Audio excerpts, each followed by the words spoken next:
GIF and at JPEG if we get time.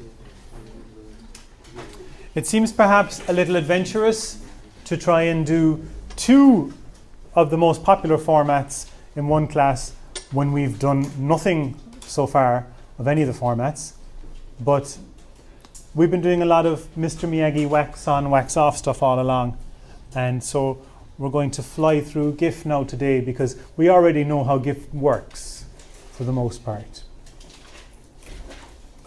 So GIF can be pronounced GIF or GIF. You'll find nerds in the pub arguing about that. The GIF people are probably right, but they're still not cool. So certainly in Ireland, it's pronounced GIF.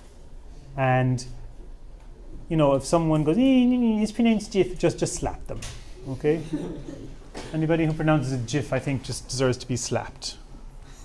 No. So we saw in the last class how we might take an image that's stored with 24-bit RGB color and reduce it down by reducing the number of bits per pixel. Previous to that, we saw how we could reduce the size of it by throwing some of the pixels away and saving data that way. But when we go to reduce the number of bits per pixel, we have to force each 24-bit color pixel to be one of, say, 256 colors. So it's forced to be its closest match in this color palette or color lookup table. And in that form, the image, each pixel is stored as an index into the color lookup table, which gives us indexed color. We also saw that programs like Photoshop can do a very good job of picking the best 256 colors to use for your 16 million color image. You can push the boat out and reduce it down to 128 colors or 64 colors or any number of colors. But typically we do 256, 128, 64, 32 because if you have 32 different colors, you'll need, say it right now, Colin, 5 bits per pixel. If you have 31 different colors or 30 different colors, well, you still need 5 bits. Like the cost of having 30 colors in an image is the same as having 32 colors in the image, for the most part. So you might as well have your 32. So that's why when you're in Photoshop even, and when you go to reduce the number of colors, it offers you 256, 128, 64. Any number is possible. But you wouldn't go for 62 because it's the same price as 64. You might as well have your 2 extra colors. When those 24-bit colors are forced to be one of the 256 colors, sometimes that doesn't end well. If there's a lot of images, a lot of color in the image, and the palette is relatively small for the number of colors that are required. So let's say you're going only for 16 colors, for example. Then forcing each pixel in the image to be one of those 16 colors can make it look bad. In the last class, we saw that one of the ways you can alleviate that problem is by the use of dithering, where you simulate a missing color from the palette by using colors that are in the palette. That's an important thing. It's the kind of problem that is ideally suited to exams. So it would be a thing you have to study. So you need to, if you missed the last class on dithering, you need to catch up on that. So GIF does pretty much all of those things we talked about. So GIF uses at most 8 bits per pixel. So a GIF image can have at most 256 colors. Now that restriction seems a bit harsh nowadays, but GIF is very old. And when GIF first came out, you'd be doing well to find a display that could display more than 256 colors. So it wasn't like it was a big deal. That's just the way computers this way images looked on computers back then. Nowadays, if you had to confine your photographs to 256 colors, you would be very unhappy. You would not be happy with the quality. The compression in GIF is lossless. Now that doesn't mean they don't suck. But when you go from 16 million colors to 256, that's going to hurt. But that's the loss there. Once you have the image stored in your 256 colors, well, after that, you're not losing any more. So GIF itself doesn't introduce any loss. But obviously, to get your image into 256 colors, you're going to take a big hit. That's quite an awful lot of loss. So if you're storing something as a GIF, the question of whether it's lossy or not is a bit hard to answer. The GIF itself isn't lossy, but before you can even be in GIF land, you need to take a big hit. One color can be transparent in GIF, and I'll explain that if you're not familiar with that. I'll talk about what progressive is as well. And a GIF can also be animated. There was a time when I had to tell people then to go, oh, really? You can animate GIFs? How unusual. But in the past couple of years, there's been a sort of an animated GIF revival. And animated GIFs are very common now. There's even, some people would even argue they're, a new genre of film or a new kind of art form or something.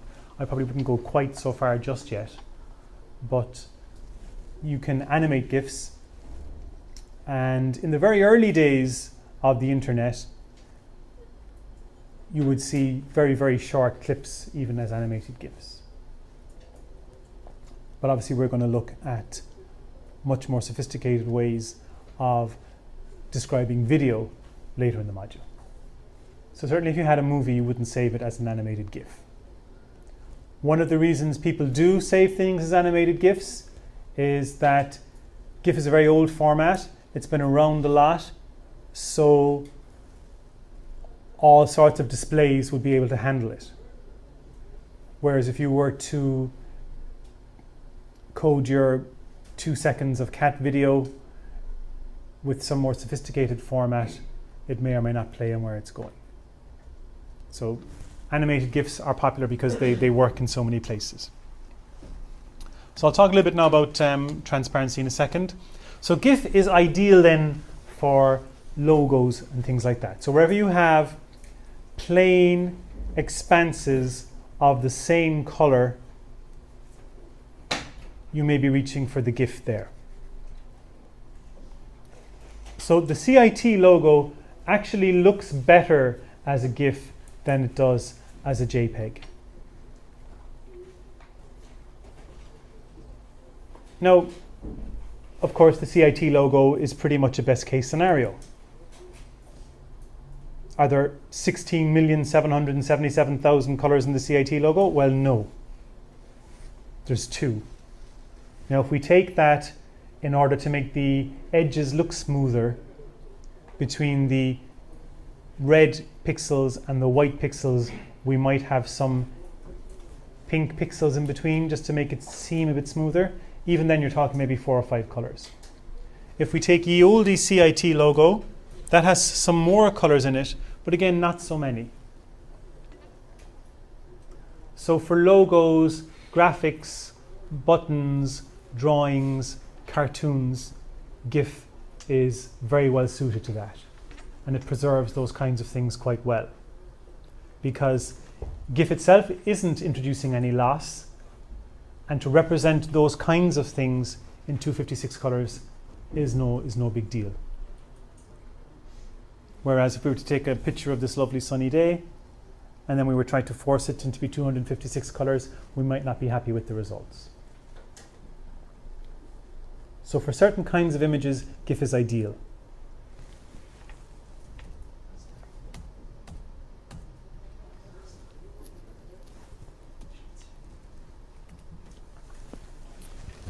One of the colors in GIF, one of the colors in the palette can be designated as being transparent. So if you look there at the right, the image on the right, the background there is white. So if you displayed this image on a web page that had some funky background, you'd have that white box around the image. However, the one on the left has had some pixels designated as transparent. So you can see through them onto what's behind, which is actually can be quite cool if it's done well. So you have a patterned background on a web page. Now, we could argue about the wisdom of that in the first place, but you have a patterned background on a web page. If you have one of the colors in the GIF flagged as transparent, then you see through every one of those pixels onto the background. Now, the transparency in GIF is either on or off. It's either invisible or it's not.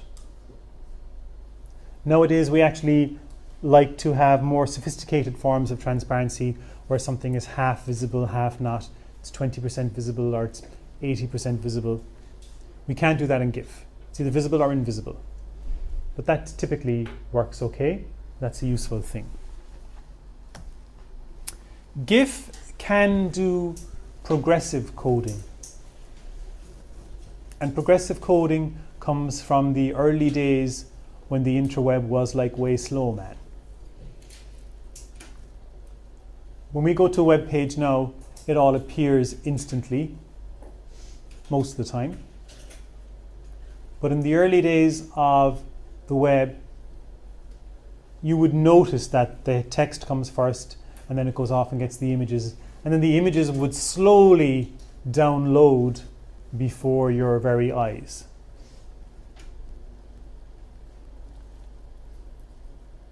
And so you can code an image using progressive coding, and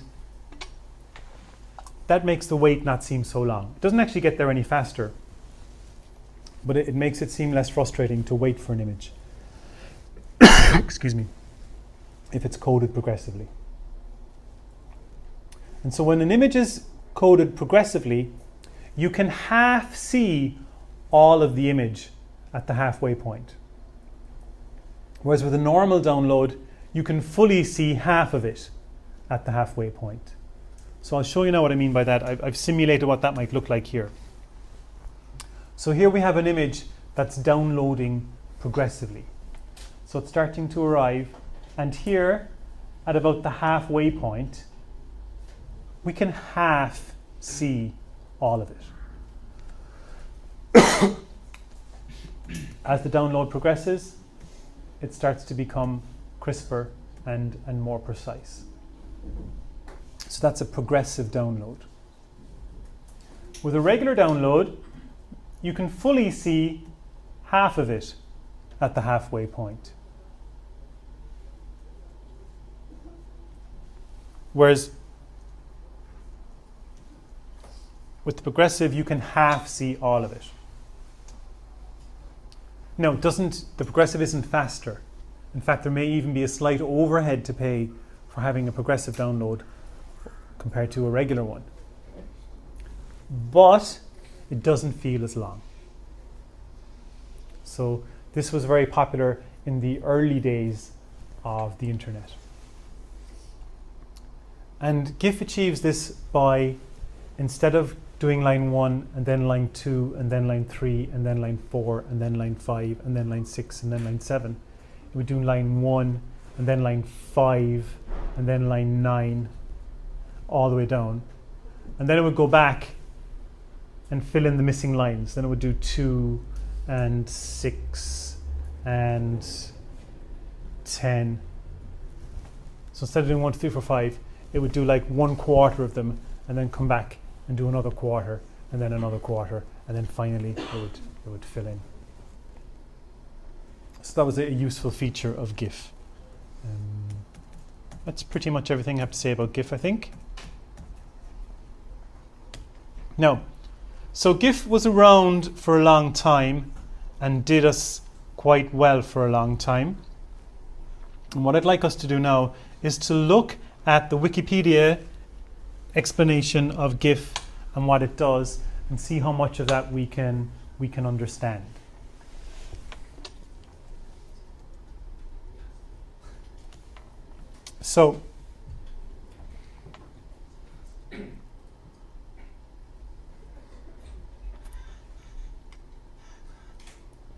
So look, second entry in GIF is how to pronounce it. Okay, it's not an uncontroversial issue.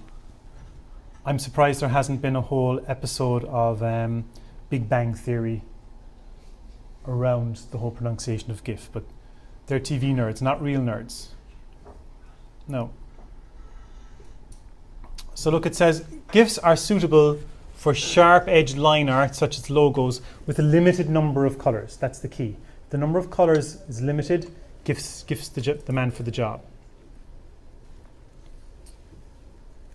And you can use up to 256 colors. Okay? It goes into all the details here. There are two basic formats, GIF 87 and GIF 89. Not a huge difference between them. And you can guess from the name that they're quite old. So from 1987 and 1989. Although actually I only started college in 1988. And they were commonplace by then. No. Someone says GIF, you immediately think palettes. Okay, 256 colors. It's all about choosing the palettes then. And if you have palettes, you may have to deal with the whole issue of dithering. This is a good example of dithering actually. Oh, because I'm not connected to the web anymore. Which means I probably can't go back either, can I? Oh, epic fail.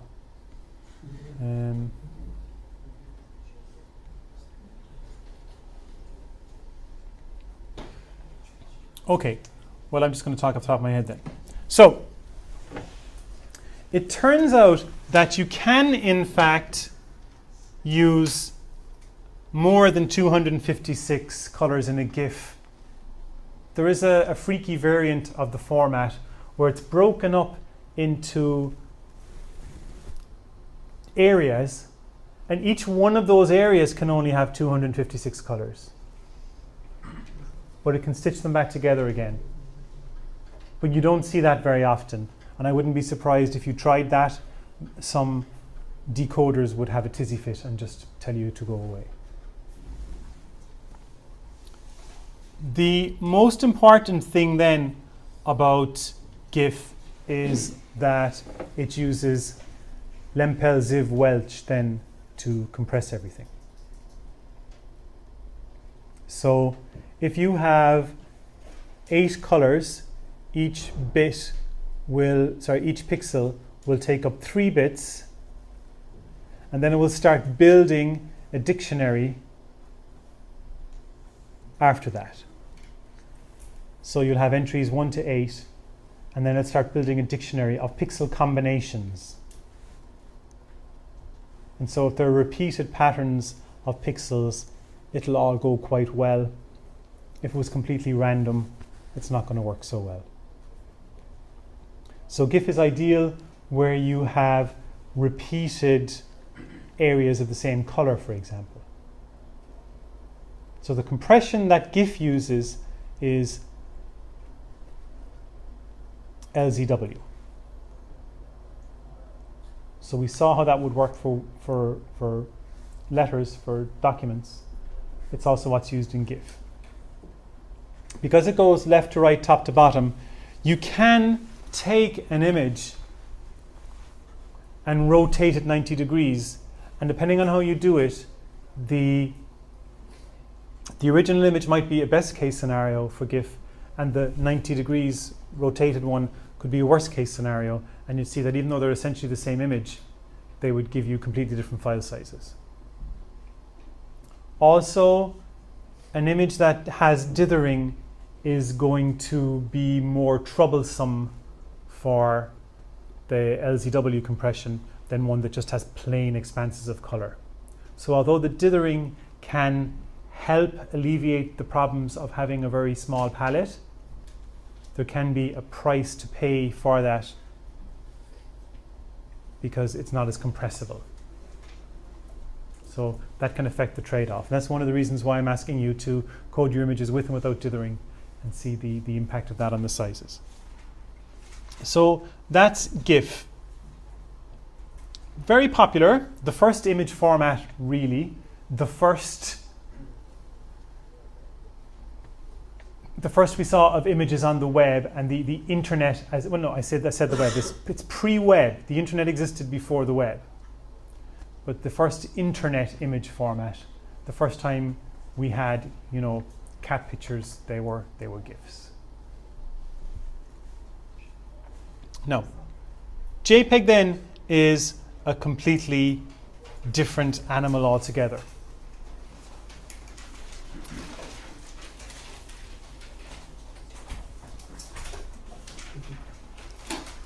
So when computer systems were standalone and not connected up to other computer systems in the world, it's hard to imagine such a time, but there was such a time. It didn't really matter what file format you were using. If you had images on your computer, you could look at them on your computer whenever you wanted to. Everything was fine. And you had a variety of formats that were specific to different architectures or different operating systems, different machines. As machines became to be connected to each other, it felt there was a need for a standard image format. And so a group called the Joint Photographic Experts Group got together and discussed what this new format might look like. And these were people who were au fait with the latest techniques of the day. JPEG is old now. If you were designing such a scheme today, you might have different parameters, different considerations. You would certainly have more firepower at your disposal in terms of processing, for example. And one of the earliest supporters of this new thing was the California DMV. So they stored lots of pictures of people, and it would be nice if they could store them in a format that they could move around and share with law enforcement agencies in different parts of the US. So if someone from California robbed a bank in Tennessee and the people in Tennessee wanted to know what he looked like, they could phone up the DMV in California and say, can you give us this person's picture of his driver's license? And they would probably have to fax it to them. Whereas they were keen to have a standard image format that would work across all different platforms, that you could just send images and know they could be read. And so they came up with an ISO standard 10918-1 and published that came out in 1992. And since then we've had JPEG. There've been one or two minor revisions and stuff, but it's pretty much as it was then. And so JPEG is a standard, or a global standard for image formats. It's what allows you to take a picture with your phone and show it on your TV or email it to someone and they can open it. Pre-1992, different computer systems would have had different formats. They didn't have camera phones in 1992, but if they did, you would have been in a situation where you could only share Nokia pictures on other Nokias, and you could only show Apple pictures on other Apples and things like that. It's also a very good example of how standardization can actually move an industry forward. If we didn't have JPEG, we probably wouldn't have so many JPEGs. Now, I know that sounds kind of stupid, but if we didn't have this standard, we wouldn't have had factories that could have economies of scale and put JPEG on a chip. And we wouldn't have had people taking pictures and sharing them so much. But because of this standard, because of that interoperability, and because of those economies of scale, we can do a lot of things now we couldn't do before. Okay? Technically, JPEG may be lossless. So this was one of the features that was required of JPEG. So if you really, really, really want to, you can save a JPEG losslessly, and so it'll give you a perfect copy of what you started with when it's decompressed. Now, almost nobody does that. 99.999999% of the JPEGs in the world are lossy. And we saw that depending on what you're doing, you may or may not be prepared to accept a certain degree of loss. So if it's a scan of your brain that's being sent to some expert who can maybe save your life, you're not going to skimp on the file size. You're not going to want compression. You want to go top quality. It's a picture of you on your holidays, half cut, and you're sending pictures and you're roaming and you're paying loads roaming fees. You know, you don't care really about the quality so much. But there is that trade-off, and that trade-off is what I want you to investigate in your assignment. The trade-off between the cost and the quality. We saw, for example, in the labs that at quality setting 100, a JPEG was about twice the size of one at quality setting 80. But we couldn't see a difference. So we were paying twice as much as we needed to.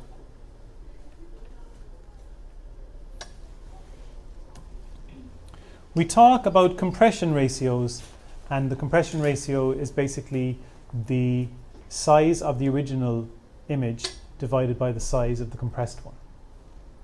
So if the original image was 5 megabytes and the compressed one was 1 megabyte, you'd have a compression ratio of 5, or a compression ratio of 5 to 1. Typically with a JPEG you can get about 3 to 1 without breaking a sweat.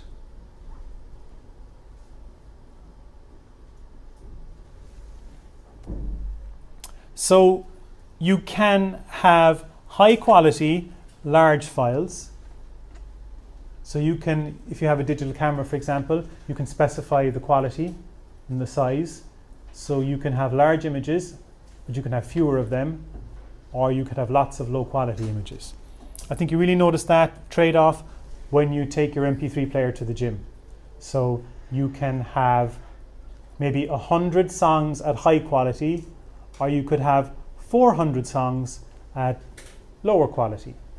You might go for the 400 songs for the gym, whereas at home on your expensive headphones, you might want the high quality versions. But it's a trade-off. And that trade-off depends on what it is you're trying to do. So typically, a JPEG will subsample the chrominance component of the image. And we talked about that at length when we discussed the LAB color system. And I gave you an example of how you can subsample the chrominance. And if you leave the luminance intact, the impact on the perceived quality of the image is quite small. And I'll show you another example of that again. It turns out that humans have many more rods than cones. Rods are sensitive to the lightness and darkness, and then the chrominance is detected with the cones. It's believed that we evolved different portions of our color sensitivity at different stages in our evolution. Apparently people who don't believe in evolution, obviously, they don't share that view. So if we separate out the luminance from the chrominance, what we can do is we can subsample the chrominance and put it back. So here we have an image. Here's the luminance. Here's the A channel, which is chrominance information. and I'm going to subsample that. So you can see that's quite coarse there now. You can see it's quite chunky. In this case, I haven't used interpolation. I've just used big pixels. Similarly with the B channel, we've subsampled the chrominance there. Actually, A and B, we always use lowercase a and b, not big A and B.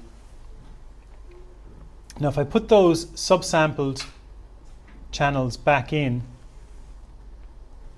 I don't think you see it. Now, in fairness, this is a good ad for this process. I mean, it's not exactly Carnival in Rio. It's not the most colorful picture anyway. But I don't think you can tell the difference between the one that has the color information preserved and the one that has the color information subsampled. I'm just curious there, can I see anything on my screen? No, I can't even see it up close. So if you subsample the chrominance information, you can get away with a lot. So that's one of the things that JPEG does. But it does much more than that. It's quite sophisticated. So irrespective of whether you have the information for the luminance or the chrominance, what JPEG then does is it breaks everything up into 8 by 8 blocks of pixels. Now this is something that I think if we were sitting down today and devising JPEG, we might do differently. We might go for 16 by 16 blocks, or maybe even 32 by 32 blocks. But of course, as the blocks get bigger, the maths you have to do increases exponentially.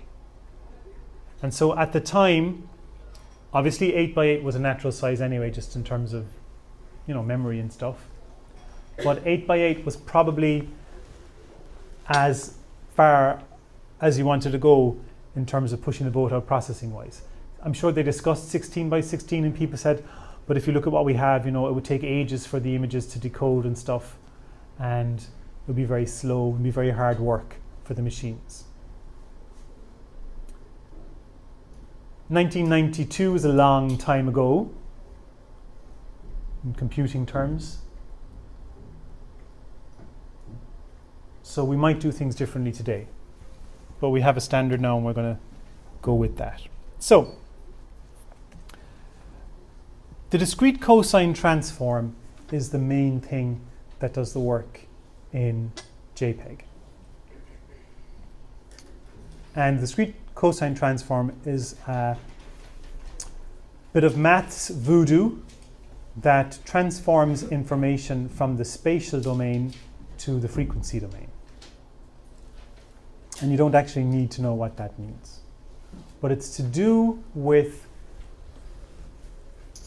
the ability to express any wave form that you like as a sum of sine waves with different amplitudes and phases and stuff.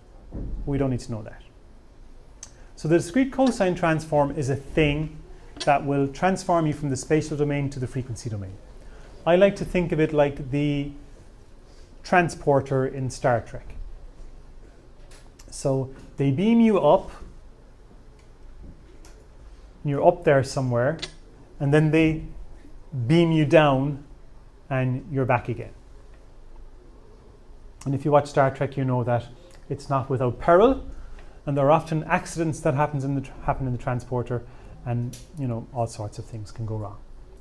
So if I was standing there in the middle of the classroom and I had some traumatic accident and 10% of me was lost, I might be missing an arm. That would be quite traumatic.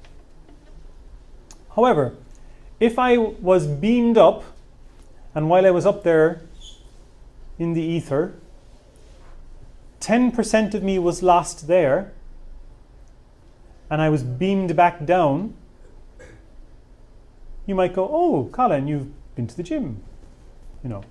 I might just look a bit trimmer. I wouldn't be missing an arm.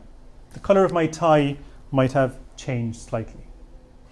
But losing 10% in the frequency domain isn't nearly as traumatic as losing 10% in the spatial domain.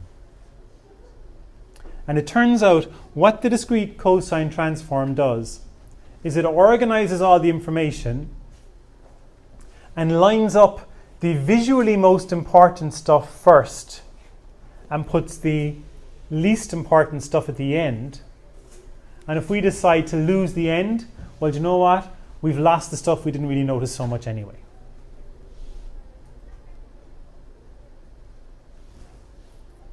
So we're going to look at that and how it works.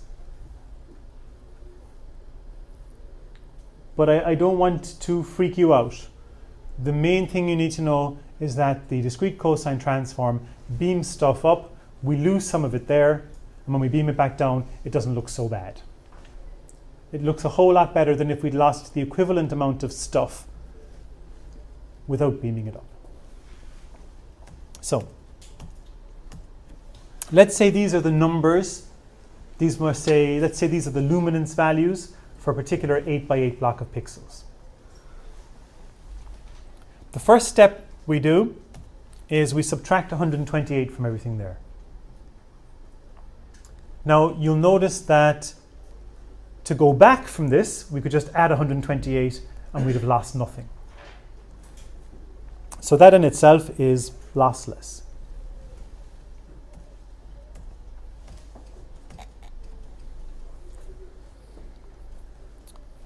Then we apply the discrete cosine transform to this. And that's maths stuff. You can look up the equation if you want. You'll notice that up at the top left there's a big number. And up in the top left, generally, we have bigger numbers. And on the bottom right, we have smaller numbers. And that's a feature of the discrete cosine transform. It's organizing the information that way. Now, that top left number is a special one, but we don't need to know any of that. The next thing then that we do is we divide each of those values by a number. And that's based on, now this grid here, this grid of values could be anything.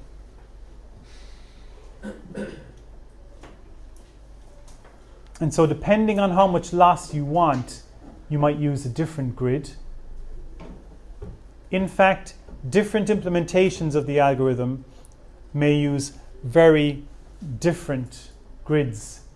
And sometimes you can analyze a JPEG and you can say, haha, this JPEG was actually taken with a Canon D90, and have a, CIT moment where you go, I can tell you who the killer is just from analyzing the data in this JPEG. Because some of these are like fingerprints. It's called image ballistics. And you can analyze an image and you can tell something about the camera or the algorithm that generated it. So anyway, here, I just got this in a textbook somewhere. We're dividing each value then by its corresponding one in this grid. So here we're saying if you divide minus 405 by 61, you get minus 26. If you divide minus 30 by 11, you get minus 3-ish. Now you'll notice that this particular part of the process is lossy. If I take minus 61 and divide by 10 and record that as minus 6, if I go backwards and take that minus 6 and multiply by 10, I'll get 60, or minus 60, not minus 61. So this is the part of the process that's lossy. Many people will tell you that the discrete cosine transform is lossy. If you beam someone up and beam them back down again, you're introducing loss. But you're not. It's if you beam them back up, if you beam them up and then do this, that's where the loss is coming from. The discrete cosine transform in itself is lossless.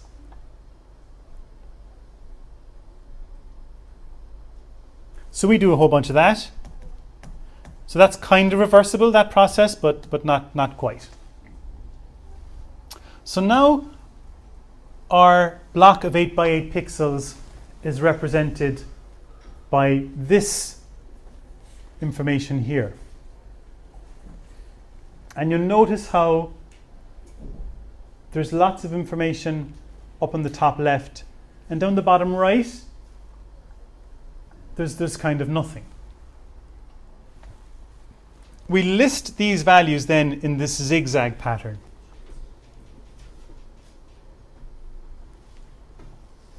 And what happens is you start to get very compressible information out of that. I mean, we had a block of 16, so we had a block of 8 by 8 pixels, and more than half of that you can just say, look, here's 30, whatever looks like about 35, 36, here's 36 zeros. So you've gone from specifying the RGB, well, no, it wouldn't have been RGB anyway. You've gone specifying 8 bits per pixel to half of them you're just saying, okay, look, those values there, half of those are zeros. There's, 30 odd zeros here. So this information is very compressible. And so this data here then is what gets sent, essentially. And so the receiver gets that information. It can rebuild this here. It can, knowing what the grid was that was used to divide, it can multiply now instead. Now, like I said, it's not going to come back with the exact same values. It's going to come back with minus 33, for example, instead of minus 30. It's going to come back with minus 60 instead of minus 61. But it'll be close enough. You can go from here. You can do an inverse discrete cosine transform, get you something like this, and then you can add 128 to that and get something like what you started with. But not quite, obviously. So that's how JPEG works. It's the details are complex, but the principle is fairly straightforward. The discrete cosine transform, you beam someone up, lose some of the information, beam them back down. Hey, it doesn't look so bad. So JPEG is ideal then for natural images. So photographs of people, landscape, scenery, things like that. It's ideal. Where you have plain expanses of color, or if you take, say, the CIT logo, it wouldn't be so good at that, because if the red part of the logo and the white part of the logo were in the same 8 by 8 block, the colors within the block get a bit mucked up.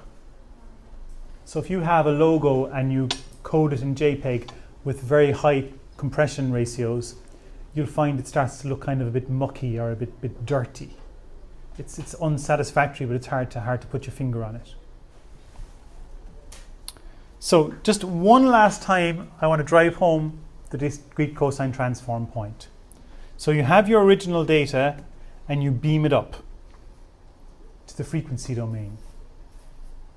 If you dicky about with it when it's in the frequency domain, okay, well, if you beam it back down, everything is fine. It's lossless, okay? But if you screw with the data while it's in the frequency domain, and then you beam it back down, it doesn't look so bad. And that's the point.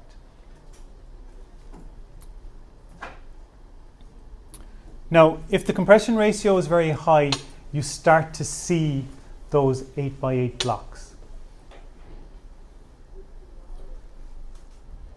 So it's not good at preserving distinct edges. So graphics and text and things, not so good.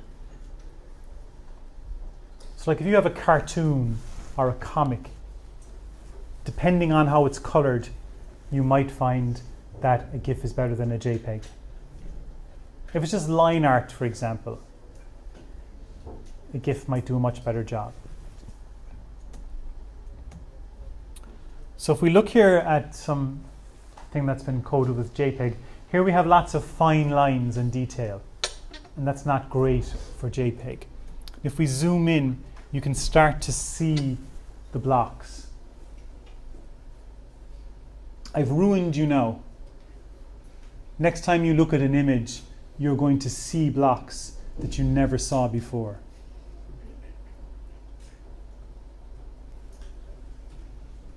But they're there, and you could even count them. You could even count the pixels, and you can see the blocks are actually 8 by 8 pixels.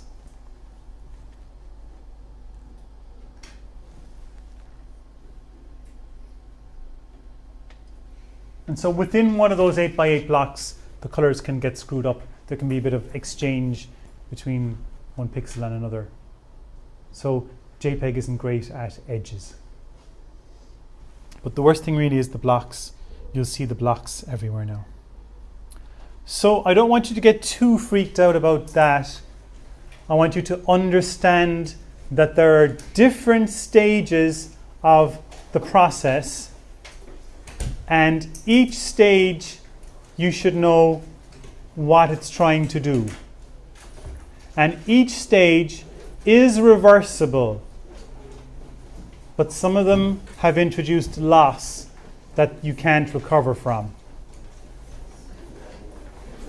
But it's not like in the exam you would be expected to, remember the values in this grid or something. But you would need to know what it's doing. And this is probably the most difficult thing we'll do, I think. Also, it's important to remember that the discrete cosine transform by itself is not lossy. And lots of people will try to tell you that it is, but it's not. It's what you do with the information after you've transformed it to the frequency domain that introduces the loss. Any questions? Okay, thanks guys.